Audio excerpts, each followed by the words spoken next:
Després voldràs anar a fer una pizza? D'acord, però després no et fan mal les orelles? En català correcte es diu després, per referir-se a l'adverbi després, que indica que una acció que faràs a continuació. I a més, els restaurants estan tancats. És veritat, pitjors la pandèmia. Català correcte, passa'l.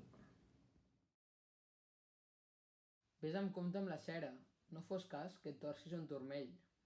Merci, però digues correctament vorera, que la cera serveix per fer espelmes. El mot vorera és per del carrer situada a banda i banda de la calçada que dona el pas dels vianants. Català correcte, passa'l. Ostres, quina calor que fa. I si anem a aquella sombra? Quina sombra? La que està sota l'arbre?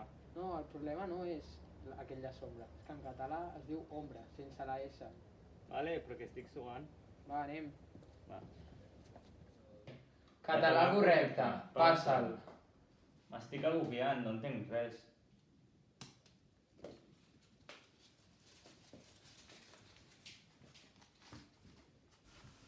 Angoixa vol dir malestar profund, alhora físic i psíquic, provocat per la impressió d'un perill imminent o d'una amenaça.